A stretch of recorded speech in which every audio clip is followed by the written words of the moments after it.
This is the Big O Show. This is the Big O Show. All right. How you doing, my man? I know you're not doing as good as I am, because I know you're having a great run here, right, with Bitcoin, and I mean you're on fire right now, brother. All-time high, 69,200, bro. All-time high. You were the hottest man in South Florida right now, man, when it comes to Bitcoin. Right. Damn right. Panthers ain't got shit on me, dude. I'm having a way better season than the Panthers. That's for sure. And that's a pretty damn good team, by the way. Mm-hmm. Those Panthers are impressive, man. That was good yesterday against the Rangers, actually. All right, so you had a new Ranger in town in Camp Ward. I know you don't watch a ton of practice, but what did you see?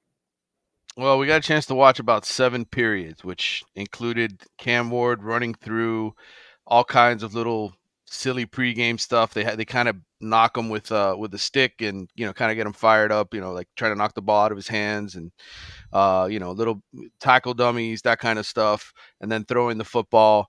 So I did get to watch him for 7 periods. Super impressed with his accuracy.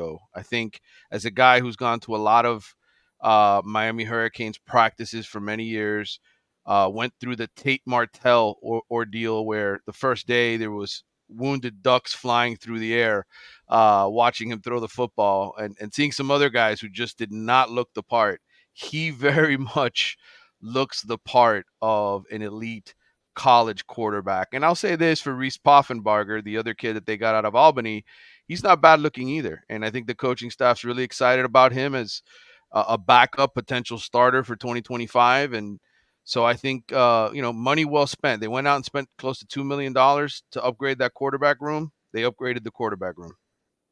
The other thing I saw on video, Cam Ward's a little bigger than I thought. When I saw him body-wise, I was like, okay, this kid's got some thickness.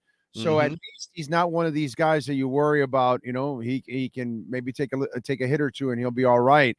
But I was also very pleasantly surprised that when I saw the body, I go, okay, this guy's got he's got a frame. Let's put it that way.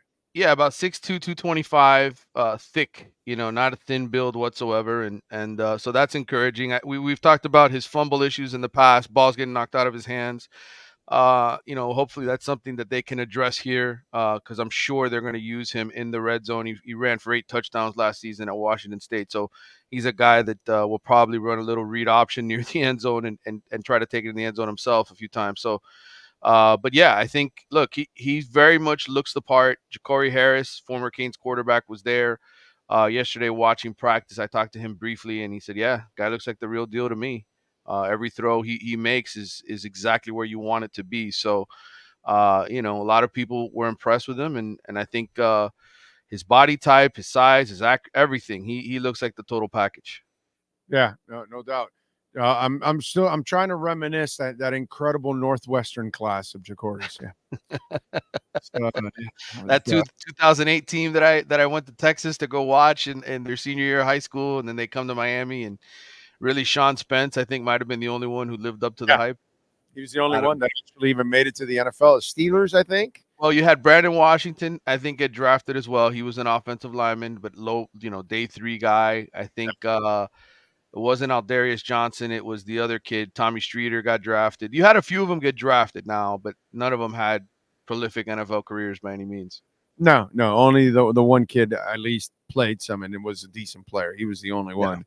But man, that class was so hyped up. All right. And anything else you can hype up from yesterday's practice?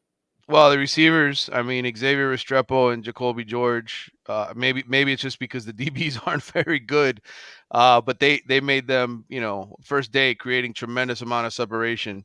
And Cam Ward throwing the football, I mean, it looked super easy for those guys, how they made those throws and catches. I thought Zay Horton, who's basically replacing Colby Young as the big outside receiver, physically he looks the part. Kid that I think only had 13 catches last season. I like him physically. I think he looks the part of what you need that outside receiver to be. So I think they've got a solid 3. I thought the freshman JoJo Trader that we've heard a ton about looks very much like a guy that can help him this year. So receiver, to me, quarterback, both of those look really, really good. You had 16 guys that I counted that were out because of surgery or injury, including the Maui Goa brothers, who are going to be a big part of this team in the fall, obviously. So, it's not everyone is out there. They're not at full strength, but, I thought offensively they look good. Samson Okunlola, the big 5-star offensive tackle they got, not this last cycle, but the one before, he's back. He's running first team left guard. So clearly Miami's trying to make sure they get their money's worth with that kid at left guard, having him line up next to Jalen Rivers. So, left guard is one of those vacancies that needs to be filled. The Matthew McCoy kid, who was sort of the 6th offensive lineman, was out there at right tackle in place of Maui Noah. So, it looks to me like offensively they look like they've got it together. I would say the one area I'm worried about is DB. Corner. Yes. Corner and safety. You're telling me the receivers are looking good. I'm going, well, then do the corners look bad? So. Damari Brown, who I think is going to be their number 1 cornerback, the sophomore who started 4 games at the end of last season, and he's 6'2", 195. He's got the prototype body and speed. He's not out there for the beginning of camp. He did some limited work yesterday. I think he will be back for the spring game. So you have him and Daryl Porter that are 2 starting caliber cornerbacks. You got the transfer Mish Powell from Washington, who was playing both slot and safety. But Restrepo, I mean, him and Ward hooked up. I want to say it was about a 40 or 50-yard touchdown, and Restrepo just soared over that Mish Powell kid and made a ridiculous catch in the back of the end zone. And I thought, wow, okay, Mish Powell kid was a starter on a team that reached the national championship game, and played a whole lot for Washington. And you just had Restrepo kind of embarrass him with a great catch in the back of the end zone. So maybe they need to still go out there and spend a little bit more money on DBs here in the next transfer portal window. Oh, it's funny how we can talk about that now in college, right? Now we can openly say, well, they money. Yeah. Back in the day, it was like, well, they got to find a paper bag and stuff in a couple bucks and go find somebody out there to get it done. All right. Facility wise, I always ask you about that. Anything new? Yeah. What's the deal?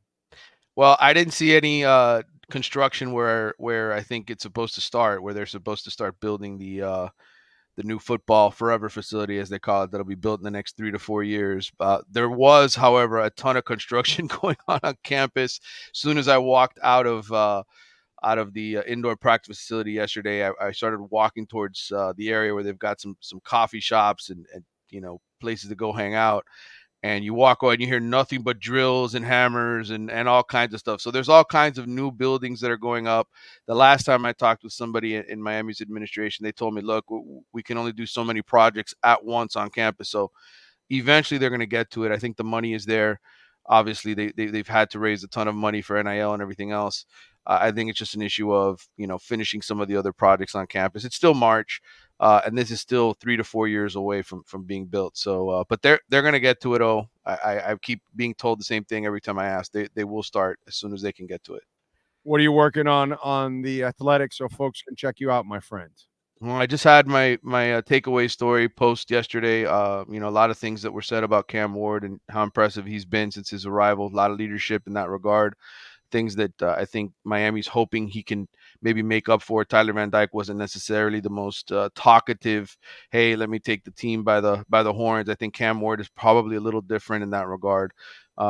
Taking offensive linemen out to eat with all of his money, inviting them over to his house, inviting over all the receivers and running backs and tight ends to his house for the Super Bowl. So he's reinvesting that NIL money into his teammates and treating them well. And so I think that's something that people probably want to read a little bit more about in the Athletic. And then I spent last week going to a couple of combines and camps, high school recruiting. I went to IMG Academy last week on Thursday. Sunday, I was at the Under Armour camp in Miami and watched a bunch of kids there. So I have one story already out, the one from IMG Academy. I'll have another one on the Miami camp. I talked to a bunch of analysts today, and I know people say, well, what do we care about high school recruiting anymore?